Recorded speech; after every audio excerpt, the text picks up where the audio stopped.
Bienvenue sur notre chaîne. Aujourd'hui, découvrez l'incroyable histoire d'un riche entrepreneur et d'une femme de rue qui va le surprendre.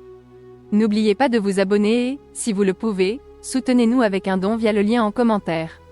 Restez avec nous pour profiter pleinement de cette fascinante aventure. Par une froide matinée d'automne, Étienne Durand, propriétaire de la chaîne de café, Le Grain Doré, marchait d'un pas pressé dans les rues de Paris. Son regard, habituellement fixé sur son smartphone dernier cri, fut attiré par une silhouette recroquevillée dans l'embrasure d'une porte cochère. Une femme, d'une trentaine d'années, grelottait dans un manteau élimé, un gobelet en plastique posé devant elle. Étienne s'arrêta net, frappé par le contraste entre la misère de cette femme et l'opulence des boutiques environnantes. Il s'approcha d'elle, poussé par une impulsion qu'il ne s'expliquait pas. « Bonjour, madame, dit-il doucement. » La femme leva les yeux, révélant un visage marqué par les épreuves mais empreint d'une dignité surprenante. « Je m'appelle Étienne Durand, je suis propriétaire d'un café non loin d'ici. Nous recherchons du personnel. Seriez-vous intéressé par un emploi ?» Les mots avaient franchi ses lèvres avant même qu'il ne réalise ce qu'il était en train de proposer. La femme le regarda, incrédule. « Vous me proposez un travail ? À moi ?» Sa voix tremblait d'émotion et d'incompréhension. « Oui, si vous le souhaitez. Je peux vous offrir un emploi de serveuse dans l'un de mes établissements, » confirma Étienne, surpris par sa propre audace. La femme se présenta comme Margot Leroy. Elle raconta brièvement son histoire. Ancienne assistante sociale, elle avait tout perdu suite à une série de malheurs personnels et professionnels. Margot accepta l'offre d'Étienne avec gratitude, les larmes aux yeux. Les jours suivants furent un tourbillon pour Margot. Étienne l'aida à trouver un logement temporaire et lui fournit des vêtements convenables pour travailler. Il fut étonné par la rapidité avec laquelle Margot s'adapta à son nouveau rôle. Sa gentillesse naturelle et son empathie en faisaient déjà une employée appréciée des clients. Étienne, quant à lui, se surprit à penser de plus en plus à Margot. Il admirait sa résilience et sa détermination à se reconstruire. Sans s'en rendre compte, il passait de plus en plus de temps dans le café où elle travaillait, prétextant des inspections ou des réunions. Un mois après son embauche, Margot était méconnaissable. Son visage avait repris des couleurs, ses yeux brillaient à nouveau. Elle semblait avoir retrouvé une partie de la confiance qu'elle avait perdue. Un soir, alors qu'Étienne fermait le café avec Margot, il remarqua pour la première fois un délicat collier en or autour de son cou. Il était simple mais élégant, avec un petit pendentif en forme de trèfle à 4 feuilles. Étienne fut intrigué mais n'osa pas poser de questions. Ce qu'il ignorait, c'est que ce collier allait bientôt bouleverser leur vie d'une manière qu'aucun d'eux n'aurait pu imaginer. Les semaines passèrent, et la vie de Margot semblait enfin prendre un tournant positif. Son travail au café, Le Grain Doré, lui apportait non seulement une stabilité financière, mais aussi un sentiment d'appartenance qu'elle n'avait pas ressenti depuis longtemps. Les clients l'adoraient, et ses collègues la considéraient comme une amie précieuse. Étienne, quant à lui, se sentait de plus en plus attiré par Margot. Il admirait sa force de caractère, son intelligence et sa gentillesse. Cependant, il gardait ses sentiments pour lui, craignant de compromettre leur relation professionnelle. Un jour, alors que Margot servait un groupe de clients, une femme élégante d'une 50aine d'années entra dans le café. Son regard balaya la salle jusqu'à ce qu'il se pose sur Margot. Soudain, la femme pâlit et laissa échapper un cri étouffé. « Amélie » s'exclama-t-elle, les yeux écarquillés. Margot se figea, le plateau de café tremblant dans ses mains. Elle se tourna lentement vers la femme, le visage blême. « Madame Beaumont » murmura-t-elle, visiblement bouleversée. Étienne, qui observait la scène depuis le comptoir, s'approcha rapidement. « Tout va bien, Margot » demanda-t-il, inquiet. Mais avant que Margot ne puisse répondre, la femme s'avança, les larmes aux yeux. « Amélie, ma chérie, c'est bien toi ? Nous t'avons cherché partout pendant des années. » Les clients, intrigués, observaient la scène en silence. Margot semblait sur le point de s'effondrer. Étienne l'aida à s'asseoir et demanda à un autre employé de prendre le relais.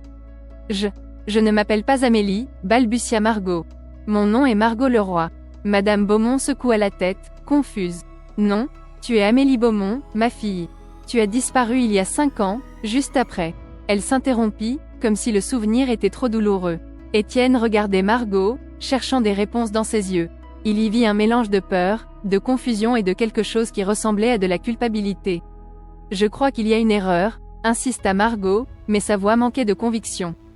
Madame Beaumont s'approcha et tendit la main vers le collier que Margot portait.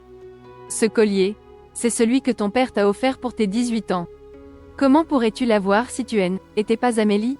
Margot porta instinctivement la main à son cou, touchant le pendentif en forme de trèfle. Ses yeux se remplirent de larmes. Je ne sais pas quoi dire, murmura-t-elle.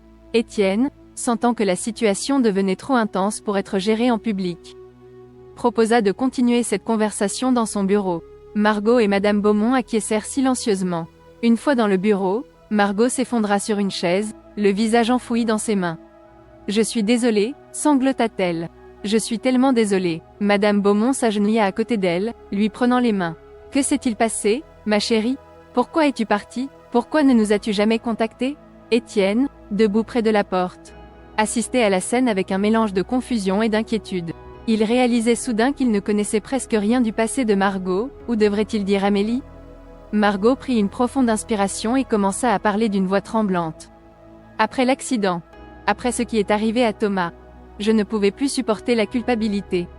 J'ai fui, j'ai changé de nom, j'ai essayé d'oublier. Madame Beaumont serra sa fille dans ses bras, pleurant doucement. Oh, ma chérie, ce n'était pas ta faute. Personne ne t'a jamais blâmé pour cet accident. Étienne écoutait, stupéfait. Qui était réellement la femme qu'il avait embauchée? Quel terrible secret portait-elle? Et comment cela allait-il affecter leur relation naissante? Alors que les révélations continuaient de s'enchaîner, Étienne réalisa que cette journée marquerait un tournant dans leur vie à tous. Le passé de Margot, ou plutôt d'Amélie, refaisait surface, menaçant de tout bouleverser. Le bureau d'Étienne était plongé dans un silence pesant, uniquement rompu par les sanglots étouffés de Margot, ou plutôt Amélie, et les murmures réconfortants de Madame Beaumont. Étienne, toujours debout près de la porte, essayait de comprendre ce qui se déroulait sous ses yeux. Finalement, Amélie prit une profonde inspiration et commença à raconter son histoire, sa voix à peine plus forte qu'un murmure. Il y a 5 ans, j'étais fiancée à Thomas, le fils d'un associé de mon père, commença-t-elle. Nous étions jeunes, amoureux, et insouciants.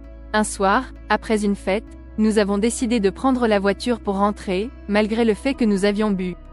J'aurais dû l'en empêcher, j'aurais dû insister pour qu'on appelle un taxi, mais... Sa voix se brisa, et Madame Beaumont lui serra doucement la main, l'encourageant à continuer. Il y a eu un accident. Thomas n'a pas survécu. Je m'en suis sortie avec quelques blessures mineures, mais la culpabilité était insupportable. Tout le monde me disait que ce n'était pas ma faute, mais je ne pouvais pas me le pardonner. Alors j'ai fui, j'ai changé de nom, j'ai coupé tous les ponts. Je voulais disparaître, recommencer à zéro. Étienne écoutait, stupéfait. Il commençait à comprendre pourquoi Margot, non, Amélie, avait semblé si brisée quand il l'avait rencontrée dans la rue. Ce n'était pas seulement la pauvreté qui l'avait marqué, mais un profond traumatisme émotionnel. Madame Beaumont, les larmes aux yeux, prit la parole. Ma chérie, nous ne t'avons jamais blâmé. Nous étions dévastés par ta disparition. Ton père n'a jamais cessé de te chercher. Il a engagé des détectives privés, lancé des avis de recherche. Il est tombé malade à force de s'inquiéter pour toi. Amélie releva brusquement la tête. Papa est malade? Demanda-t-elle, la voix tremblante. Madame Beaumont hocha tristement la tête. Il a eu une crise cardiaque l'année dernière. Il va mieux maintenant, mais il n'a jamais cessé d'espérer ton retour. Un nouveau flot de larmes submergea Amélie. Je suis tellement désolée, répéta-t-elle.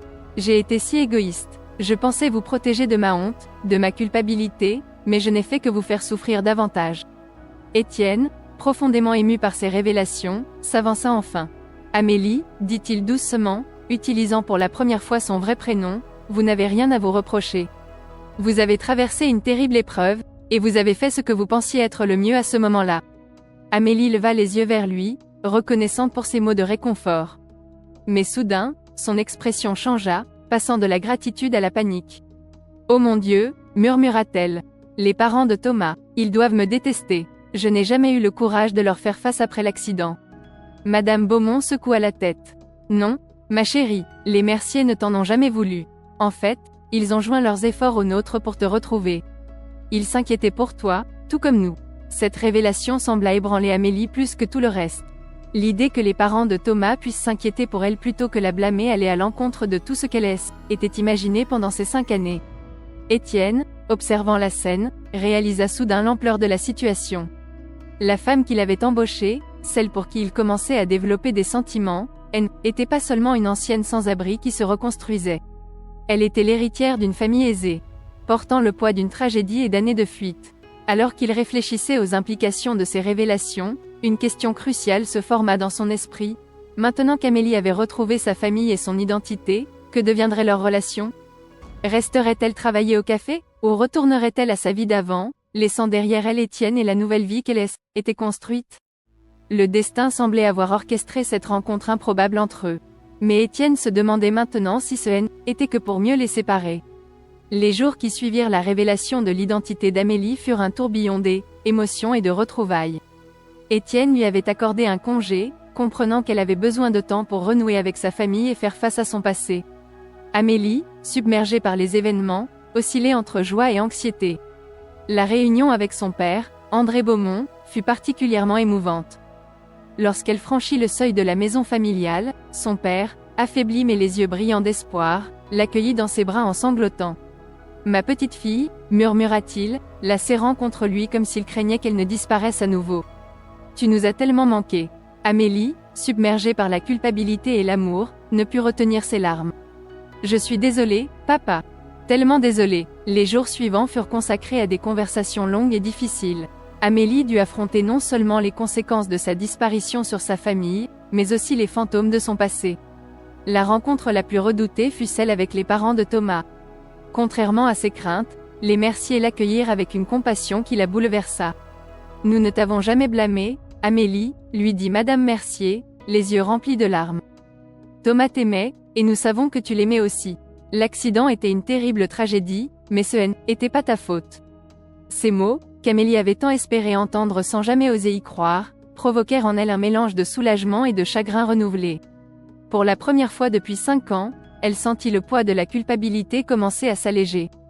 Pendant ce temps, Étienne se débattait avec ses propres émotions. L'absence d'Amélie au café lui pesait plus qu'il ne voulait l'admettre. Il se surprenait à guetter la porte, espérant la voir entrer à tout moment. Mais en même temps, une peur grandissante s'installait en lui. Et si elle décidait de ne pas revenir? Un soir, alors qu'il fermait le café, Amélie apparut sur le seuil. Son visage portait les traces des jours éprouvants qu'elle venait de traverser, mais il y avait dans ses yeux une sérénité nouvelle. « Bonsoir, Étienne, » dit-elle doucement. « Amélie, » répondit-il, son cœur faisant un bond dans sa poitrine. « Je suis heureux de vous voir. Comment allez-vous » Elle entra dans le café, regardant autour d'elle comme si elle le voyait pour la première fois. « Ces derniers jours ont été intenses, mais nécessaires. J'ai l'impression d'avoir enfin fait la paix avec une partie de mon passé. » Étienne l'invita à s'asseoir, lui servant une tasse de son thé préféré. « Et maintenant » demanda-t-il, redoutant la réponse. « Qu'avez-vous décidé pour l'avenir » Amélie prit une profonde inspiration. « C'est justement de cela que je voulais vous parler, Étienne. Ma famille. Ils veulent que je revienne. Que je reprenne ma place dans l'entreprise familiale, que je redevienne Amélie Beaumont à temps plein. » Le cœur d'Étienne se serra.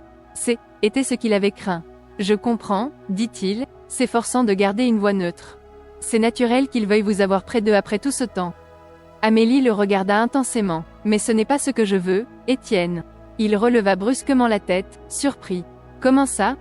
Ces derniers mois, ici, dans ce café, avec vous. J'ai trouvé quelque chose que je croyais avoir perdu à jamais. Un sentiment d'appartenance, de but.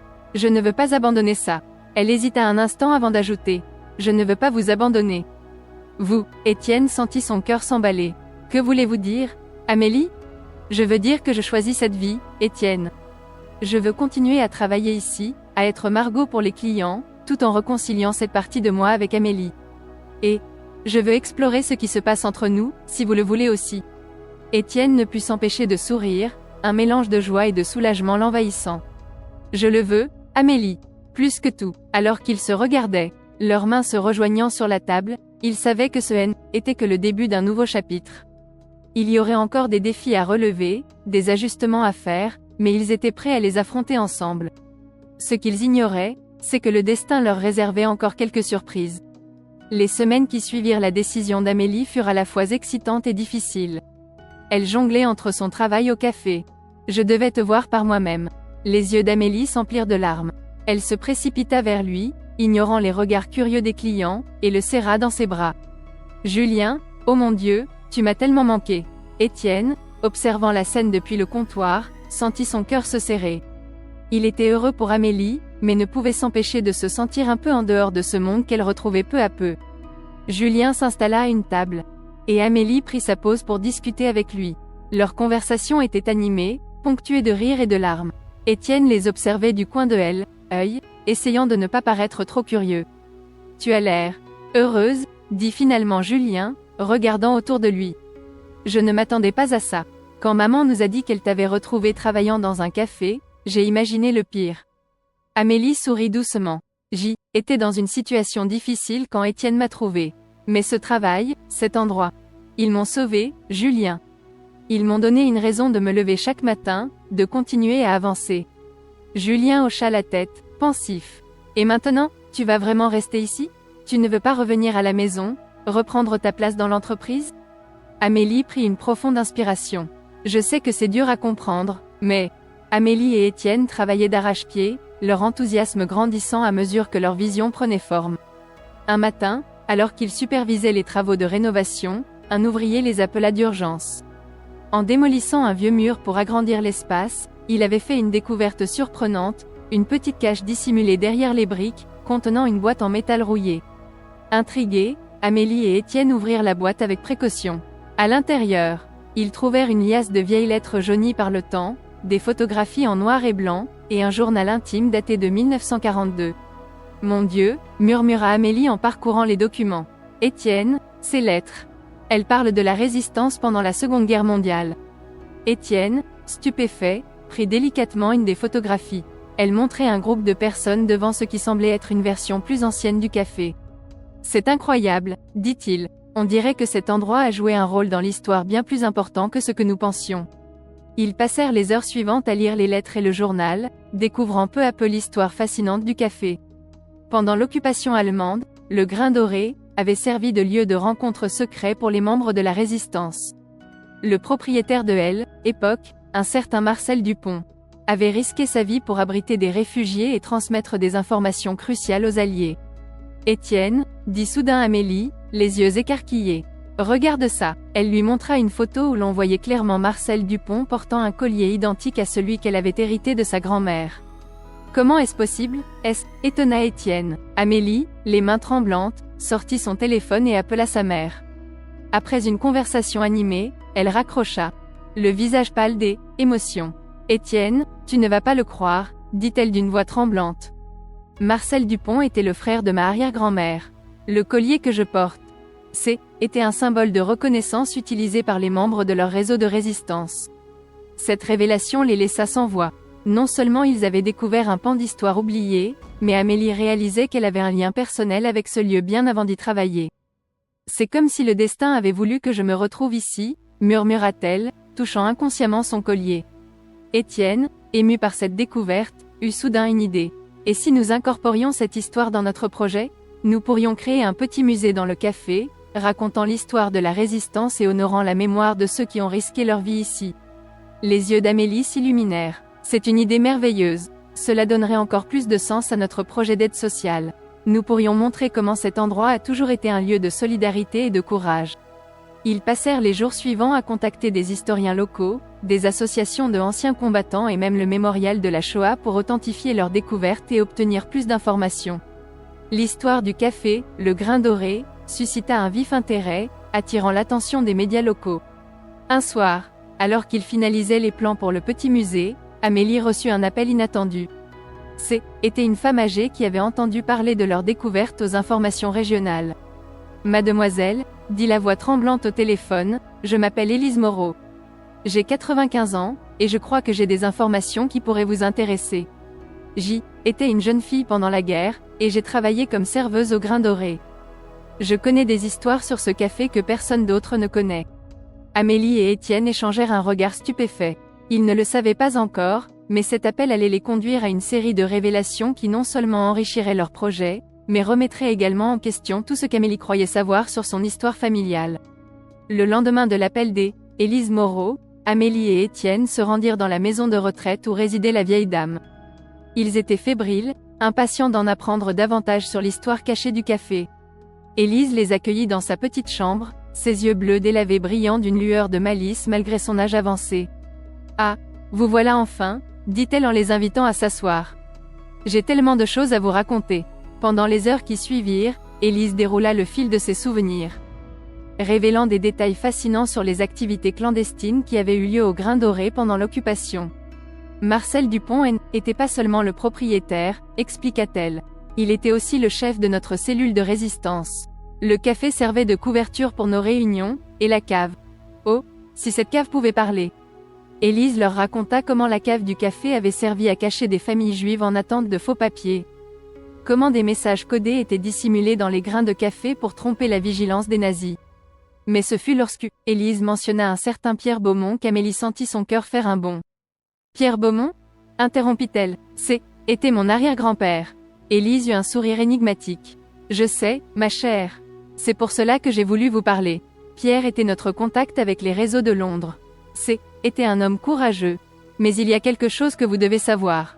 La vieille dame sortit alors de sa table de chevet une enveloppe jaunie. Ceci appartenait à Pierre. Il me l'a confiée juste avant d'être arrêté par la Gestapo, me faisant promettre de la remettre à sa famille quand le moment serait venu. Je crois que ce moment est arrivé. D'une main tremblante, Amélie ouvrit l'enveloppe. À l'intérieur, elle trouva une lettre et une photographie. La photo montrait Pierre avec une femme qu'Amélie ne reconnaissait pas et un bébé. Cette femme, expliqua doucement Élise, s'appelait Sarah Cohen. Elle était juive, et Pierre l'a aidée à échapper en Angleterre. Mais avant qu'elle ne parte, ils sont tombés amoureux et ce bébé est né. Amélie sentit le monde tourner autour d'elle. Vous voulez dire que Élise hocha la tête. Oui, ma chère, ce bébé était le demi-frère de votre grand-père. Pierre a été arrêté peu après, et il n'a jamais pu révéler son existence à sa famille. Étienne, qui était resté silencieux jusque-là, prit la main d'Amélie pour la réconforter. C'est une révélation incroyable, dit-il doucement. Amélie lut la lettre de Pierre, les larmes aux yeux. Il y exprimait son amour pour Sarah et leur enfant, ainsi que son espoir qu'un jour, les deux branches de sa famille puissent se retrouver. Mais comment? Commença Amélie, la voix tremblante. Comment pouvons-nous retrouver les descendants de ce bébé? Cela fait presque 80 ans. Élise sourit à nouveau. J'ai peut-être une piste pour vous. Sarah a réussi à s'installer en Angleterre avec le bébé. La dernière chose que j'ai su, c'est que la famille vivait à Londres dans les années 60. Le nom de famille du bébé était Davis, était le nom d'emprunt que nous avions donné à Sarah pour sa fuite. Cette information déclencha une vague d'émotions chez Amélie.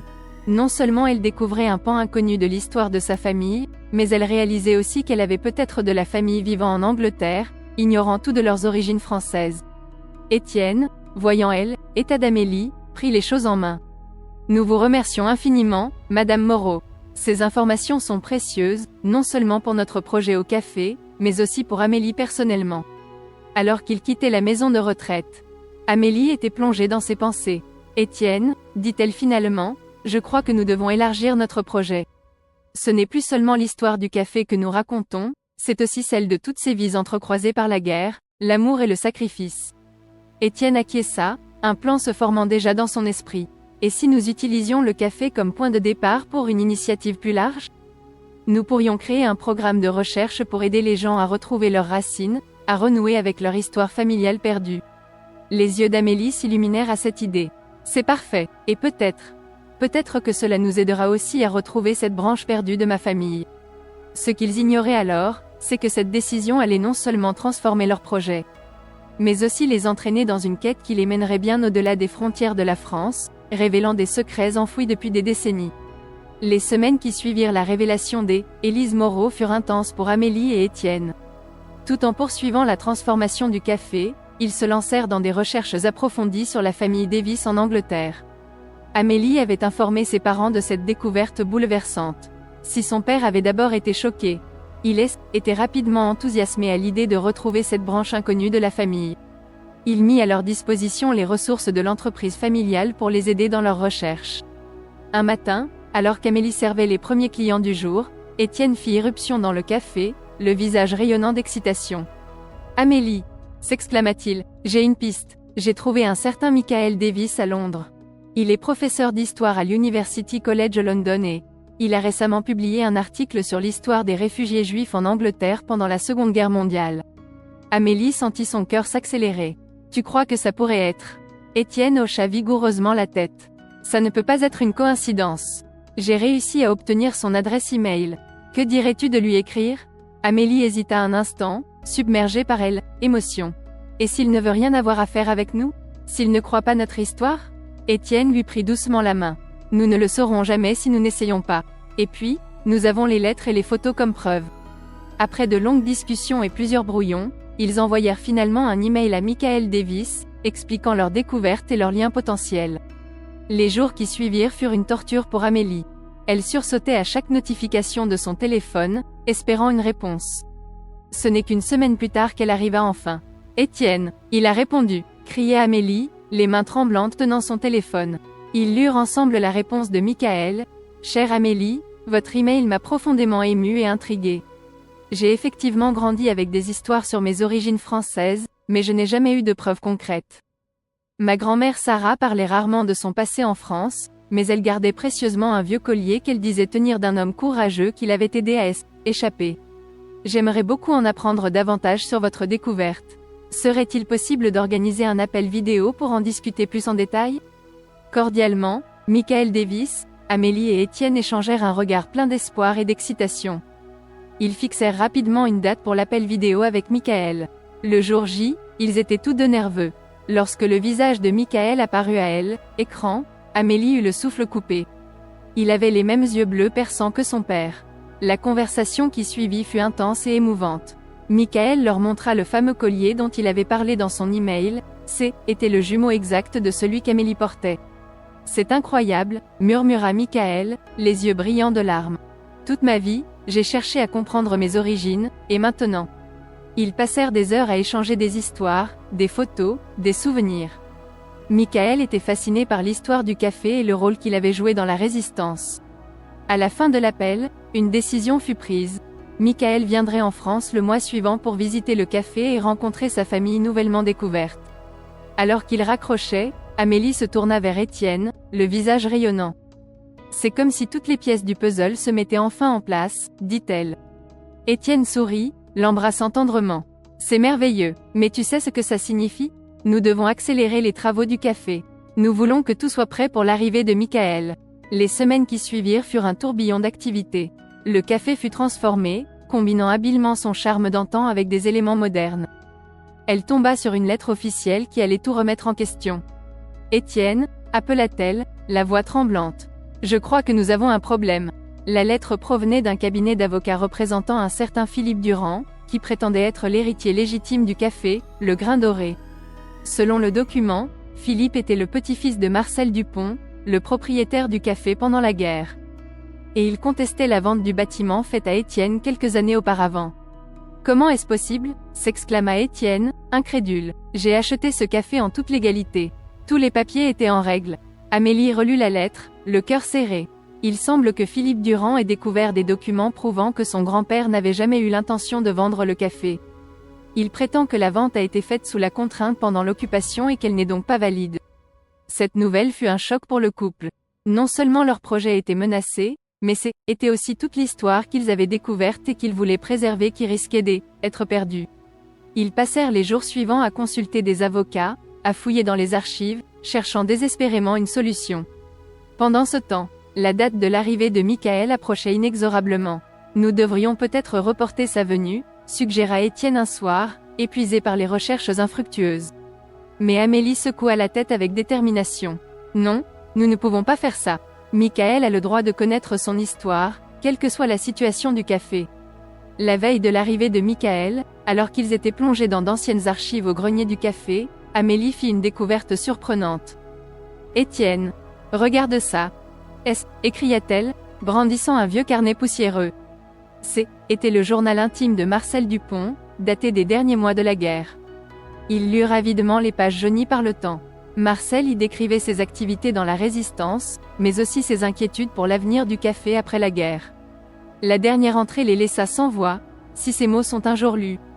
Que l'on sache que ma volonté est que ce café reste un lieu d'entraide et de solidarité. Je le lègue à ceux qui sauront préserver son esprit et son histoire, qu'ils soient de mon sang ou non. Amélie et Étienne échangèrent un regard plein d'espoir. Ce journal pourrait-il être la clé pour contrer les revendications de Philippe Durand? Le lendemain matin, alors qu'ils se préparaient à aller chercher Michael à l'aéroport, ils reçurent un appel inattendu. Était Philippe Durand lui-même. Demandant à les rencontrer en personne. Pris de court, ils acceptèrent, proposant de se retrouver au café dans l'après-midi, après l'arrivée de Michael. L'avion de Michael atterrit à l'heure prévue. Quand il franchit les portes de l'aéroport, Amélie le reconnut immédiatement. L'émotion de cette première rencontre fut intense, remplie d'étreinte et de larmes de joie. Sur le chemin du retour, ils expliquèrent brièvement la situation à Michael, qui fut à la fois surpris et intrigué par ce nouveau rebondissement. C'est comme si l'histoire de ce café n'en finissait pas de nous surprendre, commenta-t-il. Lorsqu'ils arrivèrent au Grain Doré, Philippe Durand les attendait déjà. Était un homme d'une cinquantaine d'années, au visage sévère mais aux yeux curieusement tristes. Ce qui se passa ensuite allait non seulement décider du sort du café, mais aussi révéler un secret qui lirait toutes les personnes présentes d'une manière qu'aucun d'entre eux n'aurait pu imaginer. L'atmosphère était tendue lorsqu'Amélie, Étienne, Michael et Philippe Durand prirent place autour d'une table du café. Les regards se croisaient, mélange de méfiance et de curiosité.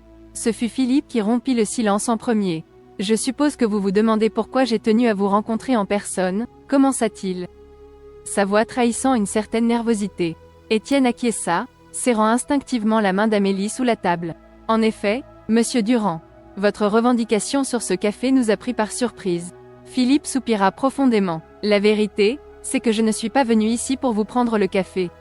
J'ai découvert récemment que j'y étais adopté. Marcel Dupont n'était pas mon grand-père biologique. » Un silence stupéfait accueillit cette révélation. Michael, qui était resté silencieux jusque-là, se pencha en avant. « Alors pourquoi toute cette histoire de revendication légale ?» Philippe sortit une vieille photo de sa poche. « Quand j'ai appris la vérité sur mes origines, j'ai commencé à faire des recherches. J'ai trouvé cette photo dans les affaires de ma grand-mère. » Il la posa sur la table. Amélie et Michael eurent le souffle coupé.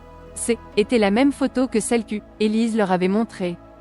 Celle de Pierre Beaumont avec Sarah et leur bébé. « Ce bébé, murmura Philippe, c'est moi. » Le silence qui suivit était chargé d'émotions. Michael fut le premier à réagir, se levant pour serrer Philippe dans ses bras. « Mon oncle, dit-il simplement, les larmes aux yeux. » Amélie, bouleversée, expliqua alors à Philippe toute l'histoire qu'ils avaient découverte, y compris le journal de Marcel Dupont qu'ils venaient de trouver.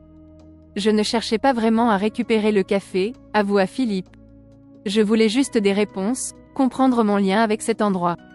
Quand j'ai vu dans les journaux ce que vous en faisiez, préservant son histoire et son esprit, j'ai su que je devais vous rencontrer. » Étienne, ému par ces révélations, eut soudain une idée. « Et si nous faisions de ce café un projet commun ?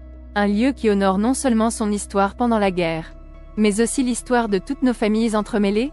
L'idée fut accueillie avec enthousiasme. Ils passèrent les heures suivantes à discuter, à partager des histoires, à tisser ensemble les fils de leur passé. Dans les semaines qui suivirent, le projet du café prit une nouvelle dimension. Un espace fut créé pour aider les gens à retracer leur histoire familiale, inspirée par leur propre expérience. Philippe, avec son expertise en droit, les aida à mettre en place une fondation pour soutenir les réfugiés et les personnes dans le besoin. Le jour de la réouverture officielle du Grain Doré fut un moment de célébration pour toute la communauté. Amélie, Étienne, Michael et Philippe coupèrent ensemble le ruban, symbolisant l'union de leurs histoires. Alors que les invités parcouraient le café, admirant les expositions sur son histoire et profitant de l'atmosphère chaleureuse, Amélie prit un moment pour observer la scène. Elle vit son père discuter animement avec Michael et Philippe, sa mère en train d'expliquer l'histoire du collier à un groupe de visiteurs fascinés, et Étienne en train de servir du café avec un sourire rayonnant. Elle toucha inconsciemment le collier à son cou, ce lien tangible avec le passé qui avait déclenché toute cette aventure. Elle réalisa que ce qui avait commencé comme une simple offre d'emploi à une inconnue dans la rue S, était transformé en un voyage extraordinaire de découverte, de réconciliation et d'amour. Étienne la rejoignit, passant un bras autour de sa taille. « À quoi penses-tu » demanda-t-il doucement. Amélie sourit, les yeux brillants. « Je pense que parfois, le destin a une façon étrange de rassembler les gens. Ce café n'est pas seulement un lieu, c'est un carrefour d'histoire. De vie qui s'entrecroisent. » Étienne acquiesça, déposant un baiser sur sa tempe. « Et notre histoire ne fait que commencer, » murmura-t-il. Alors qu'il regardait la foule joyeuse qui remplissait le café, Amélie et Étienne savaient que le Grain Doré continuerait à être bien plus qu'un simple lieu de restauration. Il serait un témoignage vivant du pouvoir de la compassion, de la résilience et de l'amour à travers les générations. Et ainsi, dans ce petit coin de Paris, l'histoire continuait de écrire, une tasse de café à la fois.